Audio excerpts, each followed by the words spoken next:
Batman is my favorite character of all time. Just ignore who's on my thumbnail. There are just so many Batman adaptations that I love, but my personal favorite is the animated series. Though this film is a close second. That's right, Batman 89 is my favorite Batman movie of all time. But why is this my favorite Batman film? Why?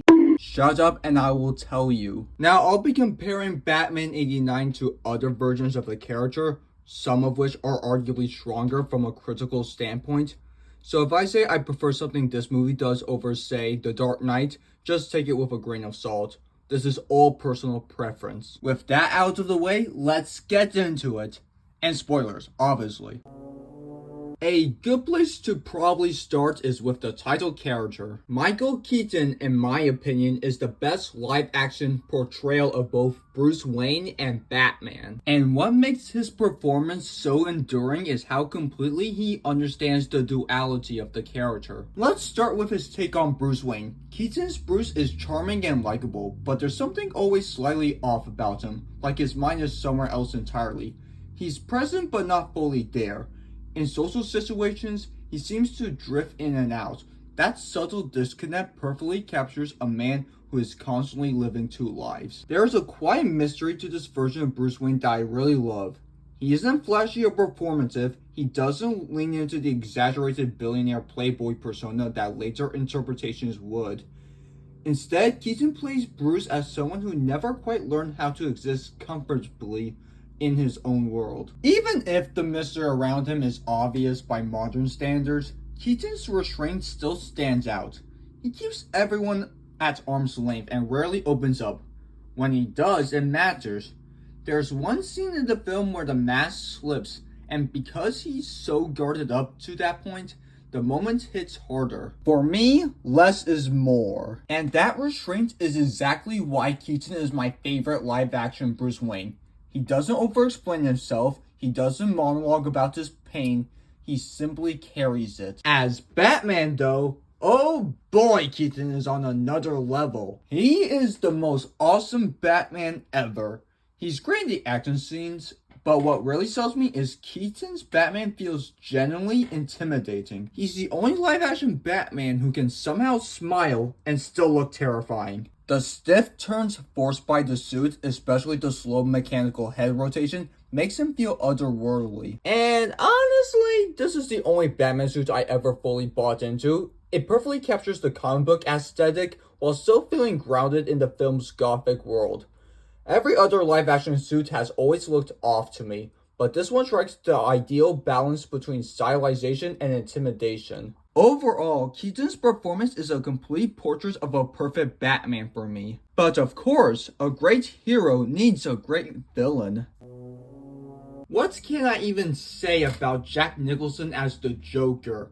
I genuinely can't think of a more perfect casting choice for a comic book character ever. Do I like him more than Heath Ledger? Honestly, Nicholson and Ledger are so neck and neck that I'm not even going to pretend I can pick a definitive winner. Anyways, Nicholson's Joker is the real deal. He feels like he leapt straight off a comic book page. He's chaotic, over the top, and wildly unpredictable, but he's also genuinely threatening. You never quite know what he's going to do next.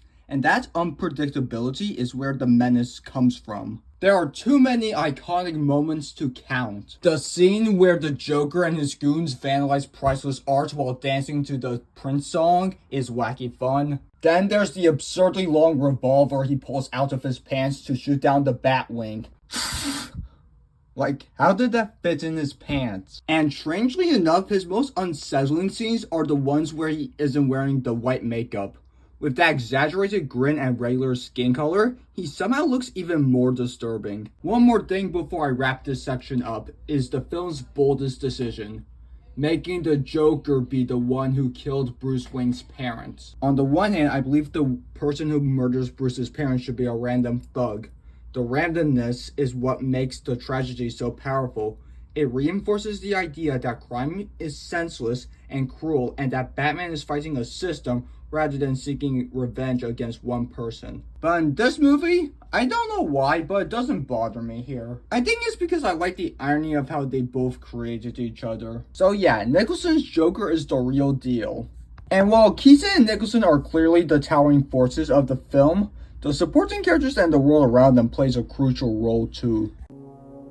A lot of people call Vicky Vale a bland character in Batman, but honestly I think she's far more solid than she gets credit for. Now I won't pretend she's an incredibly complex, deep-layered character. And yes, when it comes to the action sequences, her role often amounts to reacting, running, or screaming. But Vicky serves a crucial purpose. She grounds the film. The movie is filled with a bunch of insane people, and in the middle of all this chaos, Vicky and Alfred are the emotional anchors. What makes Vicky so interesting to me isn't what she does during explosions or fight scenes, it's what she does in the quiet moments. She's an investigative photojournalist, which already places her in a position of curiosity and pursuit of the truth.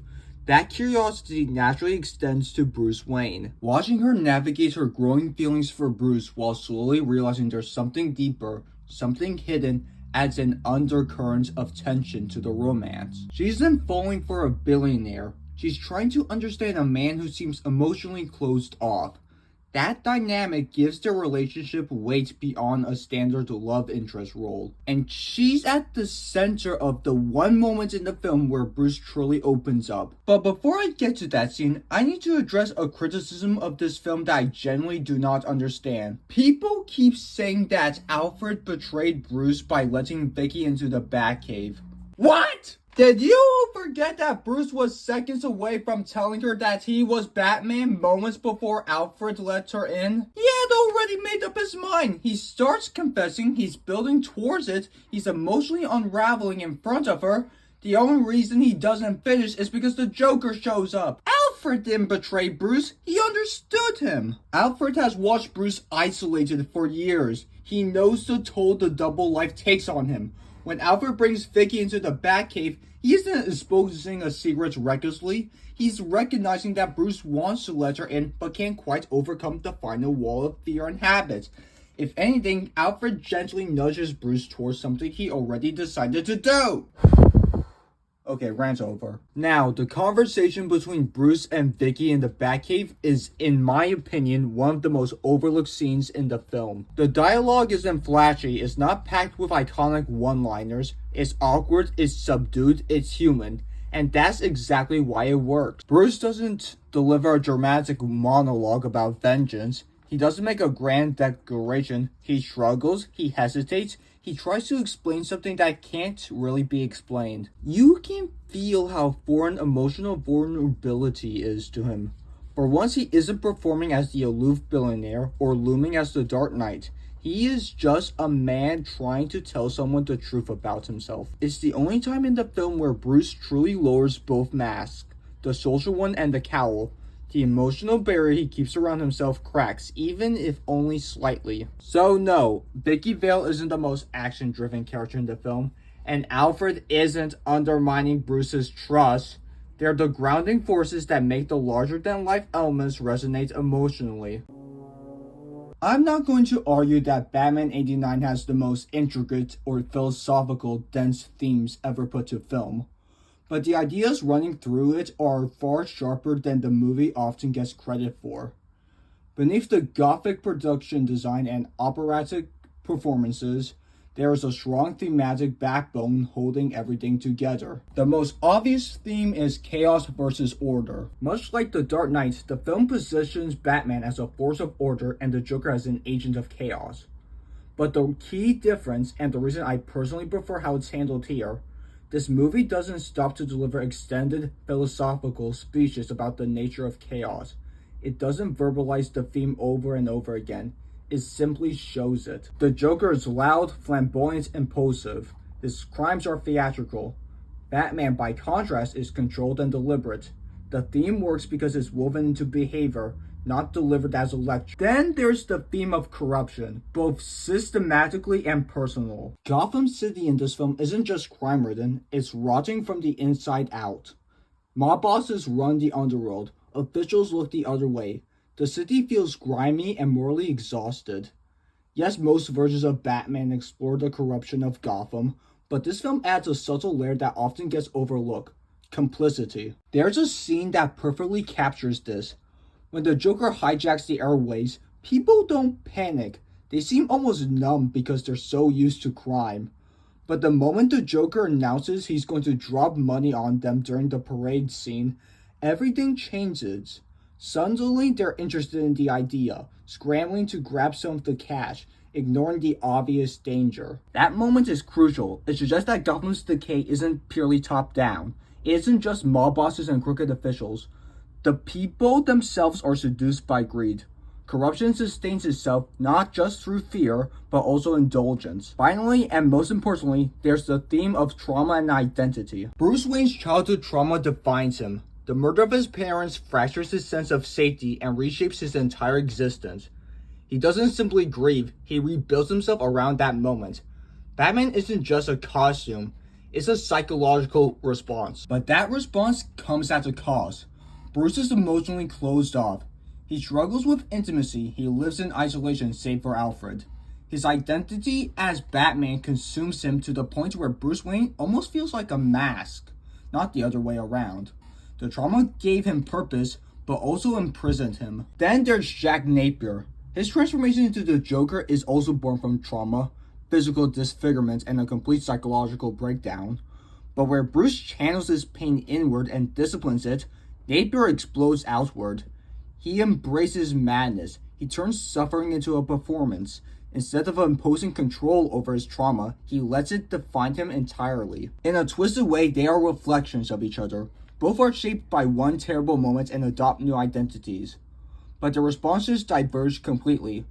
One chooses discipline, the other chooses indulgence. One seeks justice, the other seeks amusement at others' expense. That's what gives their conflict weight. It isn't just hero versus villain. It's two men responding to trauma in opposite ways. Batman 89 may not present the most layered philosophical themes on heroism, but its themes are clear, cohesive, and deeply integrated into the story it tells, and is a big reason why I adore this movie.